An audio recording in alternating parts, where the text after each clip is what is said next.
हाँ, आज हमारे आप दोस्तों, आप लोगों को हमारी उर्मिला जी से मिलाते हैं, है ना। फिर उर्मिला जी की बातें सुनते हैं।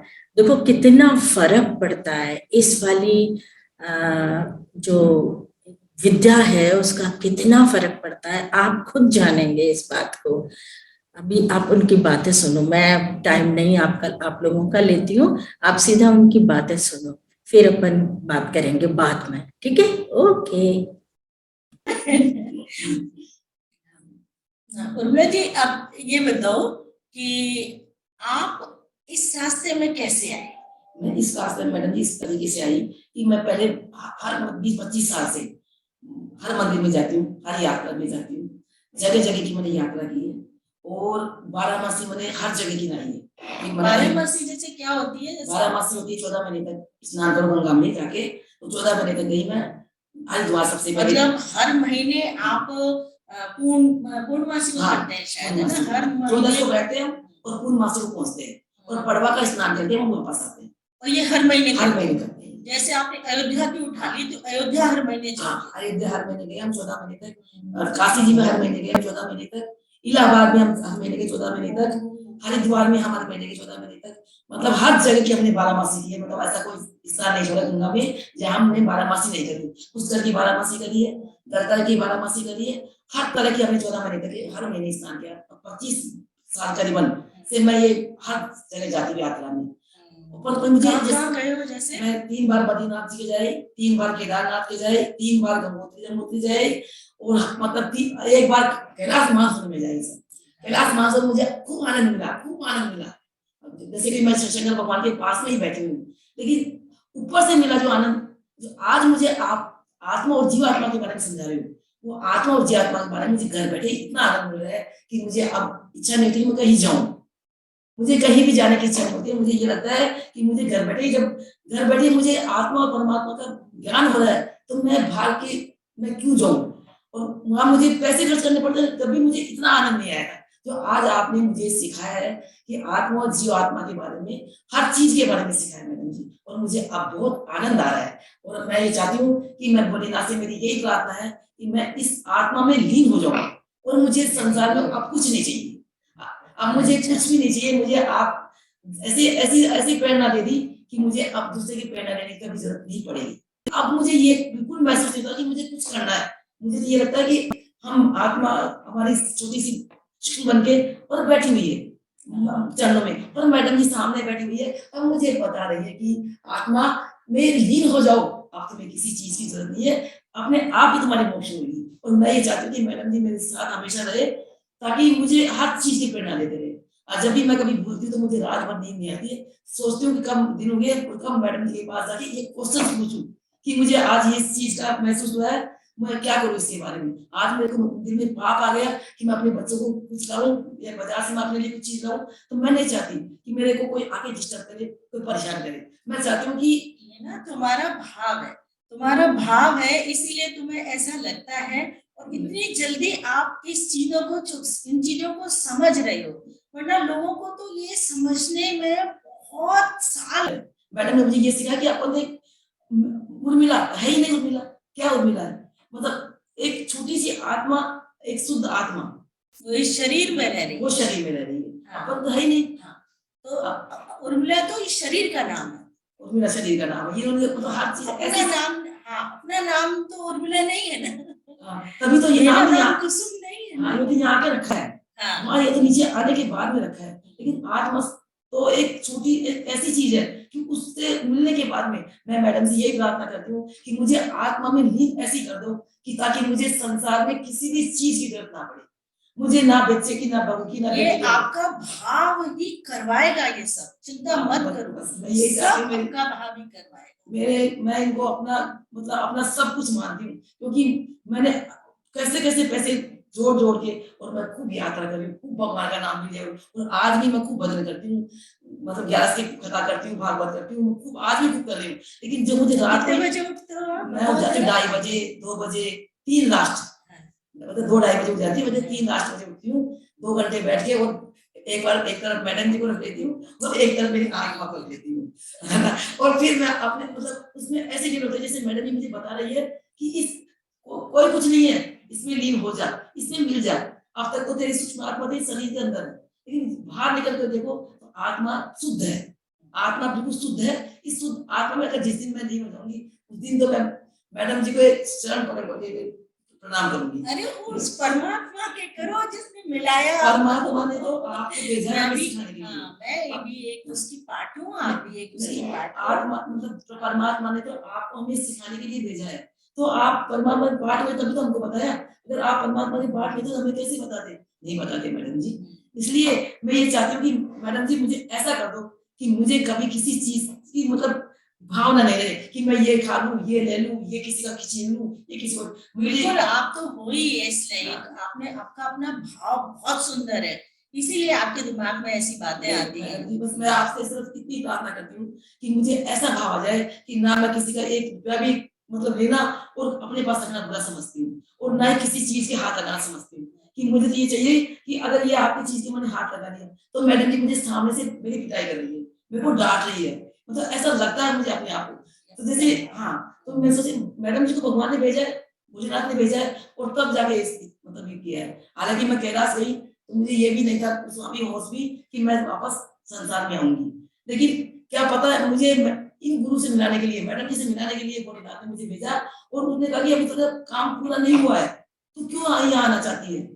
तो मुझे कैलाश मानसरोवर से भी मैं एक ये सोच के गई थी कि मैं नहीं आऊंगी, वापस संसार में नहीं आऊंगी, ये मैं सोच ही गई थी कैलाश मानसरोवर। आप अपना मकान भी दे गए मतलब थे, सब कुछ कर गई थी, मतलब जो कुछ करना था, मतलब जो भी मुझे यहाँ पे करना था मैं सब कुछ करके गई थी कि मैं वापस संसार में नहीं आऊंगी। लेकिन भोलेनाथ की यही इच्छा थी कि अगर तुम नहीं जाओगे तो तुम्हारे एक मैडम जी कैसे मिलेगी और तुम्हें आत्मा में कैसे मिलाएगी? जो काम अधूरा रह गया है वो काम पूरा करके आना था हमारे पास। तो मुझे भोलेनाथ भेजा, और उसके बाद में मुझे मैडम जी मिली, आने के बाद में मुझे मैडम जी मिली, और मुझे इतनी अच्छी सी प्रेरणा दी कि मुझे अब मुझे ये नहीं लगता कि मैं यात्रा जाऊं या 14 मासी ना हूं या 12 मासी ना हूं। हाँ मुझे चले जाओ, भाव भगवान के है जाने में भी, भाई जाएंगे कहीं भगवान के दर्शन करेंगे, लेकिन वो भाव जो यहाँ घर बैठे मुझे रात को मिल जाते हैं, 2:30 बजे मिल जाते हैं, 2 बजे मिल जाते हैं, वो भाव मुझे मतलब मैनोन तक लाई 14 मासी लाई तभी मुझे वो भाव नहीं मिला जो आज मुझे भाव मिल रहा है। और आज मुझे ऐसा आनंद आ रहा है कि जैसे मैडम जी मेरे पास बैठी है, मुझे सामने मेरे गोविंद बैठे हुए हैं, तो मुझे कह रहे कि मुझे कह रहे हैं कि सीख ले, तू सीख ले, अब तेरे को कोई सीखने की जरूरत नहीं, तुम तो यही जमा हो जाओ और सीखो आराम से, और जो नहीं आए उनसे पूछो। और मैं हर बात रात को सोचती हूँ और यही प्रार्थना करके आती भोलेनाथ मुझे मैडम जी मिल जाए, और भोलेनाथ की ऐसी इच्छा होती है कि ये मुझे मिल जाती उस दिन जरूर मिल जाती है, और मुझे अंदर चाहे कितना भी वो काम हो कि मुझे उससे आंसर बताते हैं। मुझे बहुत अच्छा लगता है। मैंने आपका भाव बहुत अच्छा है, इसीलिए आप आगे आगे चलते जा रहे हो, और जहाँ कहीं कोई भी दिक्कत होती है, जहाँ कहीं कोई भी बात होती है, आप आके मेरे पूछ लेते हो। जी मैडम, तो इसलिए ना आप आगे आगे चलते चले जा रहे हो। अब जैसे मैडम जी मैंने कैलाश मानसरोवर मतलब एक बनाया धाम, कैलाश मानसरोवर धाम बनाया मैंने छोटा सा, देखो बहुत बड़ा काम किया है जो अच्छे अच्छे लोग नहीं कर सकते। उन्होंने अपनी पूरी पेंशन से एक मकान खरीदा जिसको कि वृद्धाश्रम बनाना चाह रही है, और उसी का काम करवा रही है। अब वो वृद्धाश्रम तो बने या न बने उसकी मर्जी है, इच्छा होगी जो उसकी इच्छा होगी वो करवाएगा, उसमें मैं क्या कर सकती हूँ उससे मुझे कोई पता नहीं, उसमें क्या होगा वो भी मैं नहीं जानती, बस ऐसा भाव आया जो किया, बस खाली मेरा भाव आया। और भाभी मैडम जी से आया है तो भगवान से मेरी यही बात है कि मैडम जी मैं जीऊं जब तक मेरे को हर चीज सिखाते रहे, और मैं उस आत्मा में बिल्कुल लीन होना चाहती हूँ जिसमें मतलब मुझे आवागमन से खत्म हो जाऊंगी। मतलब भगवान से मेरी यही प्रार्थना कि मैं मैडम जी से ऐसा सीखना चाहती हूँ कि मैं इस आवागमन से छुटकारा पा लूं, ना मुझे संसार में आना पड़े और ना ही मुझे जाना पड़े, मुझे ना सुख में खुशी हो, ना दुख में खुशी हो, ना जय में खुशी हो, ना जय पराजय में खुशी हो, ना हानि में खुशी हो, ना लाभ में खुशी हो। मैं तो खुश होती हूँ कि मैडम जी मुझे सिर्फ आत्मा से परमात्मा में मिला, बस इसी में खुश हूँ मैं, और किसी चीज में मेरी खुशी नहीं है।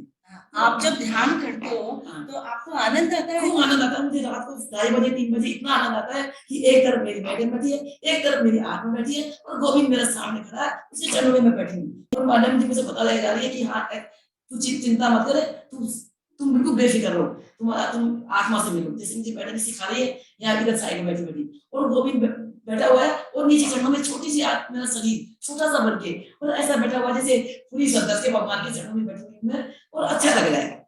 आप खुद ही छोटे रूप में हाँ, बैठे छोटे हो। रूप में बैठे हूँ। छोटे देखिए, मास्क कितने ऊपर से सुंदर दर्शन हाँ, है। हाँ, जैसे मतलब बोर्डा वोर्डा लगा के सब कुछ करके सीधा भी सजा रखा है, नाम भी सज रहा है और मैं भी सज के उनके चरणों में बैठी हुई छोटी सी बनती बढ़िया सी बनती और ऐसे मेरी मैडम जी बैठी तुष्ट हो जाओ बस और मुझे कुछ भी नहीं चाहिए, ना मुझे पैसा चाहिए, ना मुझे रुपया चाहिए, ना मुझे कपड़े चाहिए, ना मुझे लत्ते चाहिए, मुझे कुछ भी चीज नहीं चाहिए। मुझे संसार में सिर्फ चाहिए तो आत्मा में मैं लीन हो जाऊं और उसके चरणों में जाके बहुत बढ़िया, बहुत और मुझे बढ़िया। कुछ नहीं चाहिए। और मैडम जी मुझे आपको मिलेगा। आपसे हमेशा प्रेरणा मिलती रहे।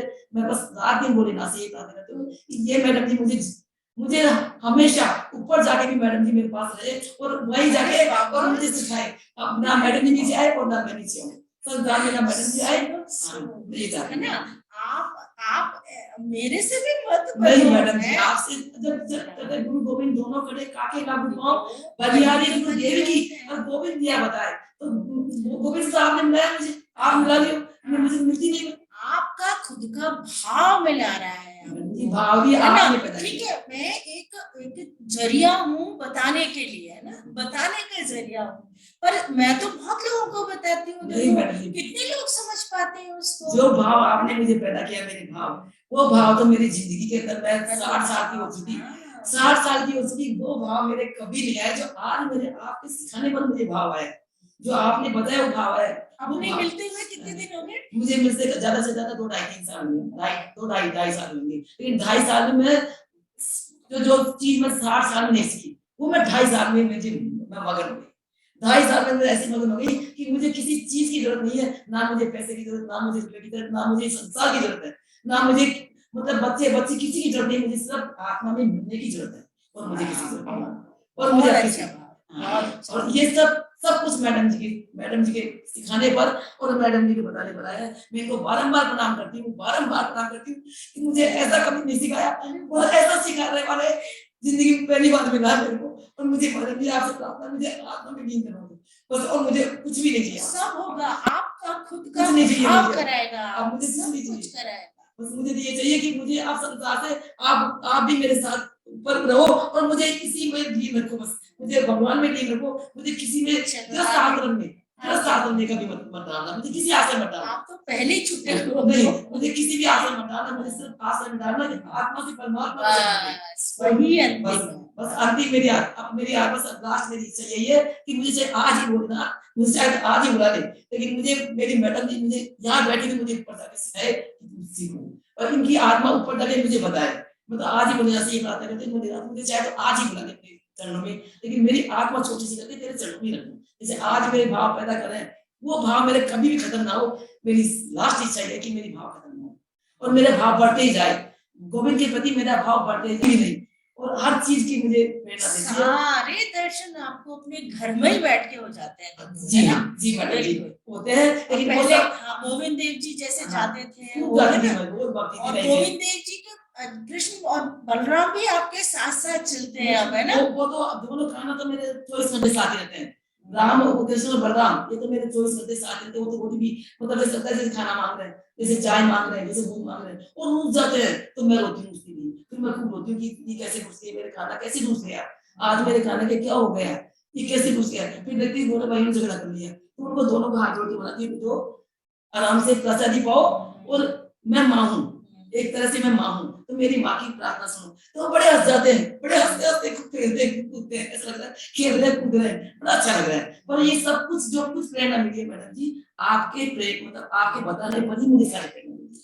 बस ये अंतर बताओ, देखो आप, है ना, जो आप 2-2.5 साल से सीखा है इसमें और पहले वाले में ये था कि मैडम जी दुनिया मुझे देखती थी तो मैं और भी ज्यादा भगवान का नाम लेती थी कि मुझे दुनिया देख रही है कि मैं भगवान का नाम ली हूँ, मतलब बाहर की पूजा थी मेरी। और अब मुझे ये नहीं चाहती मैं कि मुझे कोई दुनिया देखे, मुझे सिर्फ मेरी आत्मा परमात्मा देखे और मुझे किसी से मतलब नहीं, मेरी आत्मा बैठी रहे और मेरा परमात्मा हंसता रहे और मैं उसमें लीन हो जाऊं। अब मैं ये चाहती हूँ, पहले मैं ये चाहती थी कि मेरे को दुनिया देखे और मेरे से मेरी बड़ाई करे कि भाई खूब भगवान का नाम ले दिए, खूब नाम का नाम ले दिए, खूब यात्रा कर लिए, हर महीने यात्रा जाती है तो सब कहती है भाई भगत से ये तो मतलब भजनवाली है, नाम निकाल रखा मेरा भजनवाली, मेरा नाम निकाल रहा है सब जगह भजनवाली दिवाली माता। जिस दिन दिवाली माता नहीं आती है उस दिन सारा अंधेरा हो जाता है। ऐसे आज भी मेरा नाम करता है जी, दिवाली माता के नाम से प्रसिद्ध हूँ मैं और भजनवाली के नाम से प्रसिद्ध हूँ आज भी। लेकिन जो पहले भाव था ऊपर का था और जो आज भाव है वो तो मेरे को ऐसा अच्छा लग रहा है कि बस आप पूछो मत, और बड़ी खुशी होती है कि अब तो मुझे आनंद आ गया, और पहले इतना आनंद नहीं था। हालांकि आज आनंद तो पहले भी था, पर उस आनंद और इस आनंद में अंतर है। अंदर इतना अंदर होगा कि जैसे आज मैं गलता जी जाती हूँ, मतलब शुरू से मैं गलता जी जाती हूँ, कम से कम मुझे 10-15 साल हुई, और सूरज जी के मंदिर से हम खूब भजन गाते आते हैं, खूब राम का नाम लेते आते हैं, खूब औरतों को मतलब हंसाते हुए आते हैं, लेकिन वो भाव एक बाहर का था कि ये देखेगी तो ये जाके बढ़ाई करेगी, ये देखेगी तो ये बढ़ाई करेगी, ये देखेगी ये बढ़ाई करेगी, और आज तो मुझे ये लगता है कि मेरा गोविंद बढ़ाई कर रहा है, मुझे ऐसे क्या लेना देना है, अब मुझे किसी से लेना देना नहीं है, बस खाली मैडम जी मुझे सिखाती रहे और मैं गोविंद की समझ पड़ी हूँ, बस इसके अलावा मुझे कुछ भी नहीं चाहिए। कोई मुझे चाहे कुछ भी करे, चाहे मेरे को थप्पड़ मारे, तभी मुझे गुस्सा नहीं आता। नहीं, पहले मुझे बहुत ज्यादा, तभी भाई इतनी यात्रा करने के बाद भी मेरे कई बार क्रोध आता था, कई बार गुस्सा आता था किसी पे भी, और कई बार ऐसे लगता था कि भाई इसको डांटो, ये ऐसी औरत अच्छी है, ये बनाना नहीं रहा। अब मुझे जब से मैडम जी मिली है, जब मुझे ना क्रोध आता है, ना गुस्सा आता है, ना कोई पैसे से मतलब है, ना कोई रुपये से मतलब है, ना कोई खाने से मतलब है, जो बोले नाते प्रसाद वो तो खा लिया, अब जो बोले नाते मैं तो मुझे कुछ नहीं चाहिए मैडम जी, और मुझे आप हमेशा प्रेरणा देते रहना, आपसे बारंबार मैं यही प्रार्थना करती हूँ कि मुझे ऐसी प्रेरणा देती रहना, ताकि मैं कभी भटकूं नहीं, मुझे भटकने मत देना मैडम जी, मुझे भटकने मत देना। नहीं, आपका भाव बहुत अच्छा है, आप बिल्कुल सही चल रहे हो, आप बिल्कुल सही चल रहे हो, अब मैं भटकूं नहीं, बहुत अच्छा, अब मुझे भटकूं नहीं मैडम जी, मुझे यही प्रार्थना करनी है, और मुझे हमेशा मैं इधर मैडम जी को बुझाती हूँ, और इधर मेरे गोविंद जी बैठे होते हैं, और मैं उनकी चरणों में ऐसे बैठा हूँ, छोटी सी बन के, ऐसी छोटी सी बन के, और मुझे बड़ा आनंद आता है, और जब कभी मुझे मेरा मन भटकने की कोशिश करता है, जैसे मैडम जी ने आगे निकाल दी मेरी तरफ, तो ऐसा जैसे डांट ली मुझे, तो फिर मेरा को ऐसा लगता है कि अपन तो गलती करे, मैडम डांट लिया, मतलब ऐसा अपने आप को अंदर से भाव महसूस होता है कि मैडम जी अपन अपना मन, मतलब मान लो जैसे उठ गए अपन, जैसे उठने की इच्छा हुई भाई, अब उठेंगे अपन, तो मन भटकता है ना, तो जैसे आप मेरे टाइम नहीं होता है तो मेरे आंखें निकालते गुस्सा करते हो, जैसे ऐसा लगता है कि अरे तू करते तू आत्मा में नहीं हो रही है, फिर तू ऐसा कर रही है, मतलब ऐसा, तो फिर वापस आनंद आ जाता है, वापस वापस हो जाती है, फिर मैं नहीं करता, अच्छा लगता है, बहुत अच्छा लगता है, फिर तो बहुत अच्छा लगता है, फिर तो इच्छा ही नहीं होती कि कब 4 बजे या 5 बजे कब 6 बजे, मुझे बिल्कुल इच्छा नहीं होती कि मैं फिर उठ जाऊं, फिर तो ऐसा लगता है जैसे मुझे डांट दिया, अब तो मुझे काम पूरा करना ही है, करना, और कभी-कभी जब काम नहीं होता ना, तो मेरे को बहुत दुःख होता है, मुझे बहुत दुःख होता है, फिर मेरे को लगता है कि आज मैडम नहीं करूँगी, चाहे मुझे डांटे, चाहे मुझे लड़े, चाहे कुछ भी करो, आज मेरा मन भटक गया, पता नहीं क्यों मेरे अंदर आत्मा मेरी लीन नहीं हुई, तो मुझे बहुत अपने आप को महसूस होता है, और दिन भर मेरा ऐसा निकलता है जैसे आज मैंने कुछ भी नहीं करा, कुछ भी नहीं खाया, कुछ भी नहीं करा, हालाँकि मैं खाती भी हूँ, पीती हूँ, सब कुछ करती हूँ, लेकिन मेरे अंदर से आत्मा बहुत दुखी होती है, जब तक मैं इनको मैडम जी को नहीं बताऊँ। अब बताने के बाद में मैं शांत हो जाती, मुझे यार आगे बता देते कोई बात नहीं, आज तुमने गलती करनी, कर नहीं करे होगा, तो फिर मुझे समझा देते ना, फिर मैं अपने आप को सुधारती हूँ, जब तक मैडम जी नहीं बताते मुझे, तो मैं कुछ नहीं होती हूँ, मैं अंदर से बहुत दुखी रहती हूँ, और मैडम जी को बताने के बाद में फिर मुझे उसका आंसर बता देते हैं कि भाई ऐसा कर लो, तो फिर मुझे आनंद आ जाता है, फिर मुझे बहुत अच्छा लगता है, तो आपसे मैडम जी रात दिन मुझे 24 घंटे मैं जीऊँ, जब तक मैं भोलेनाथ के चरणों में नहीं जाऊं, जब तक मुझे ये प्रेरणा देते रहना, मेरा यही प्रार्थना। बिल्कुल, आपके भाव बहुत अच्छे हैं, और आप बिल्कुल बहुत अच्छा, अच्छी तरीके से अच्छा करते रहोगे, आप आगे चलते रहोगे, आगे चलते रहोगे, चिंता मत करो। जय भोलेनाथ की जय। दोस्तों, आपने देखा उर्मिला जी को कितना चेंज हो गया है। पहले वो उनका भक्ति भाव बहुत अच्छा था, शुरू से ही बहुत अच्छा था, तभी तो यहाँ जाना वहां जाना, ये भजन गा गा के नाचना, और बहुत अच्छा भाव था, बहुत अच्छा भाव था उनका, पर बस आउटेड था थोड़ा सा, बस थोड़ा सा, एक मैंने उसको थोड़ा सा एक दिन ऐसे ही उनसे बात करी थी कि आप इतना अच्छा आपका भाव है, आप एक बार सोचो, आप जब जाओगे तो क्या होगा, तो बस यहाँ से बात शुरू हुई, तो क्या होगा ये तो मैंने सोचा ही नहीं है, तो बस भजन करते करते चली जाऊंगी। अरे तो मैंने कहा कोई बात नहीं, कहाँ जाओगे, क्या क्या होगा आपका, कुछ पता है, तो ये तो मैंने सोचा ही नहीं है, तो मैंने कहा, मैं थोड़ा सा उनको गाइड किया कि ठीक है, जो जिन गोविंद देव जी की आप पूजा करते हो ना, उनको साथ लेके चला कर, वो वहाँ उन्होंने मेरे से ये कहा था कि मैडम जी पता नहीं क्या होता है, मैं जब उनके साथ रहती हूँ, भगवान के साथ रहती हूँ, पूजा करती हूँ तो ठीक ठाक है। बाकी बाहर जैसे आती हूँ, लोगों से मिलती हूँ, मेरे को बिल्कुल अच्छा नहीं लगता। हाँ, अगर लोग भगवान के ध्यान में भजन में रहते हैं तो मैं नाचती हूँ, गाती हूँ, पर है ना, बाकी वैसे मेरे को अच्छा नहीं लगता। और बहुत सारी दिक्कतें आ जाती हैं, दिमाग बहुत खराब हो जाता है कई बार। तो तब मैंने उनको कहा, उनको आप अपने गोविंद देव जी को साथ लेके चला करो ना। बस आप साथ रखो, आपके कृष्ण और गोविंद देव जी सब वो साथ ही है आपके, आप साथ लेके उठा करो भजन से जब उठते हो तो बस धीरे धीरे यहाँ से शुरू हुई बात। धीरे धीरे धीरे धीरे वो उनको थोड़ा सा धीरे धीरे वो पूछती गई, मैं बताती गई, वो पूछती गई, मैं बताती गई। ऐसे कर करके धीरे धीरे उनको समझ आई। सूक्ष्म शरीर होता है, ये फिजिकल शरीर है, सूक्ष्म शरीर होता है, सूक्ष्म आत्मा होती है, जीवात्मा होती है, फिर आत्मा होती है। तो ये धीरे धीरे उनको समझ भी आई और उनको खुद को अनुभव आए। एक दिन उन्होंने अपने आप आके मेरे से क्या कहा कि मैम जी, आज तो पता नहीं क्या मैं ध्यान कर रही थी तो मैं ही खुद क्यों दिखी। मेरे तो टेंशन हो गई, मेरे को बताओ मैं खुद क्यों दिखी, वो क्या था। मैं तो कभी है ना अपने आप को कभी ऐसे सोचा ही नहीं है, कैसे मैं दिखी। तब मैंने उनको बताया कि ये आप जो दिखी थी ना, ये आपकी आत्मा थी, जीवात्मा थी आपकी, वो दिखी थी आपको। तो ऐसे धीरे धीरे करके उनको मैंने ये चीजें थोड़ा थोड़ा समझाई और वो उस हिसाब से करती चली गई। और रोज सुबह उठ के 3 बजे उठ के ध्यान करती हैं। और जो उनको थोड़ा समझ में नहीं आता, जो उनके साथ होता है, वो आके थोड़ा डिस्कस करती है मेरे से और थोड़ा सा मैं उनको थोड़ा सा बता देती हूँ। तो इस तरीके से वो अपने आगे बढ़ती चली जा रही है, आगे बढ़ती। आज देखा उनकी खुशी, कितनी खुशी थी। और शी कैन डिफ्रेंशिएट कि उनका पहले क्या आनंद पहले भी था, आनंद अभी भी है, लेकिन दोनों के आनंद में फर्क है। वो इस चीज को महसूस कर पा रही हैं कि दोनों के आनंद में फर्क है। यहाँ एक बात और मैं कहना चाहूंगी दोस्तों, अभी वो हालांकि मेरे बीच बीच में टोकने के बावजूद भी वो मेरे को ही ऐसे मान रहे हैं कि आपकी कृपा से ऐसे हुआ है, आपने ही मेरे को ऐसा, आपसे ही मेरी प्रार्थना है कि आप ये करना, मेरे लिए वो करना। लेकिन दोस्तों मैं ईमानदारी से बताऊं, मैंने कुछ नहीं किया और मैंने कुछ नहीं किया, ये सब उनके भाव का परिणाम है। उनको उनका उनका भाव बहुत अच्छा है और उनमें ये समझने की त्वरा है।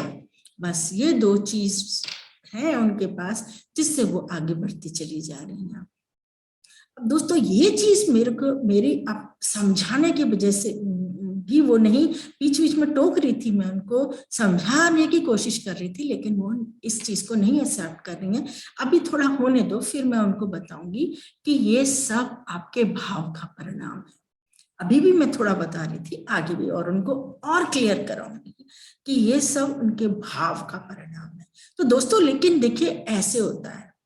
और देखो हाँ, एक चीज और मैं बताना चाहती हूँ। जैसे अब वो कह रही थी, मैम जी आप मेरे को एक साइड में दिखते हो, इस साइड में मेरे गोविंद दिखते हैं, एक साइड में आप दिखते हो, और मैं बस ऐसे मंगन होके मैं सोचती हूँ मैं उन चरणों में पड़ी रहूं। तो ये उनका भाव है, उन्होंने मेरे को ऐसे भाव में रखा है, तो मैं ऐसे दिख भी जाती हूँ उनको। अदरवाइज ना तो मैं उनके पास जाती हूँ ना कुछ है, बस ये उनके भाव का ही है। और उसके भाव से ही ये शरीर बन जाते हैं, जो उन्होंने मन में भाव सोचा हुआ वैसा ही बन जाता है। तो ऐसे ही दोस्तों कि हम गुरुदेव जिनको भी हम मानते हैं उनके पास जाते हैं, उनकी श्रद्धा भक्ति से उनसे हम जुड़ते हैं, तो उनके भी हमको ऐसे ही अनुभव आते हैं। पर होता क्या है, जो गुरु लोग होते हैं वो लोग साधक को इस बात की मोहर लगा देते हैं कि हाँ हम आए थे। अरे बाबा, ये तो साधक का भाव का परिणाम है। उसके भाव ने ही भाव शरीर रखा हुआ है, क्योंकि उसके मन में भाव आपके प्रति था तो आपका शरीर आ गया वहां पे, आपके शरीर का रूप आ गया वहां पे।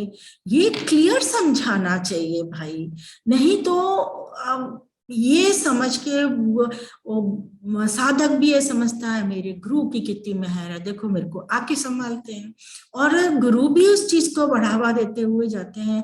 तो भाई ये तो एक व्यापार चल पड़ता है, व्यापार चल पड़ता है। पर यहाँ ये समझने की बहुत जरूरत है, ये बहुत समझने की जरूरत है कि देने वाला लेने वाला कोई और कोई हो ही नहीं सकता। ये मेरी अपनी अपने अंदर जो मेरी आत्मा है ना, वही देती है और कोई नहीं देता है, उसके अलावा देने वाला कोई है ही नहीं है। आपके अंदर ही जो आपकी आत्मा है वही परमात्मा है, और वही आपका डिफरेंट रूप रख के आपके सामने आती है, और आपको किसी का भी रूप रख सकती है। जो आपके मन में भाव है वैसा वो वर्तन करती है। अरे भाई मैं तो कहती हूँ बल्कि शुद्ध भाव रखो, शुद्ध भाव पे आओ, जहां कोई उसको आकार लेने की जरूरत ही नहीं पड़े ना, आकार लेने की जरूरत ही नहीं पड़े भाई। वो अपने वो निर्मल आनंद जैसे वाली बात है ना, निर्मल आनंद को भोगो, ना कोई आकार ना कोई कुछ। अब कई लोग ये भी कह सकते हैं, अरे बाबा निर्मल वो निराकार में कहाँ आनंद है। अरे बाबा मैं कहती हूँ निराकार का भी अपना एक आनंद है, और वो निराकार ही अपना अपने हिसाब से रूप रखे। अब आपको ऐसा भी पता पड़ेगा, आप आगे चलोगे तो ये भी पता पड़ेगा कि सारी दुनिया जो है ना ये उसी का ही रूप है, ये सारी दुनिया उसी का रूप है। आपको पता पड़ेगा, मजा आएगा, दुनिया को उस नजर से देखोगे तो बहुत मजा आएगा। और ये जो संसार में आपका रहना है ना, बड़ा मजेदार हो जाएगा, बड़ा मजेदार हो जाएगा। ये डिफरेंशिएशन है ना, सब खत्म हो जाएंगे, सब खत्म हो जाएंगे। बड़ा मजा, बड़ा जीने का मजा आएगा आपको दोस्तों। हाँ एक बात जरूर है, आप उनके आनंद को देख रहे थे ना, ऐसा आनंद और इससे भी बढ़ के मैं कह रही हूँ निर्मल आनंद आएगा आपको, आएगा आपको। तो चलते हैं, देखो और अगर पॉसिबल हुआ तो और लोगों से भी बातें कराऊंगी मैं आपको, और फिर बताऊंगी देखो रिजल्ट क्या होते हैं। ये रिजल्ट है, ये रिजल्ट है, साक्षात रिजल्ट है। जो कह रही थी ना वो 60 साल से जो नहीं हुआ अब तो 3 साल से होने लगा है, तो ये रिजल्ट है। चलिए फिर कभी मिलते हैं वापस और किसी नए वीडियो में, तो देखते हैं किसी और से बात कराऊंगी और रिजल्ट दिखाऊंगी आपको। नए टॉपिकों पे बात करेंगे अपन। Okay bye.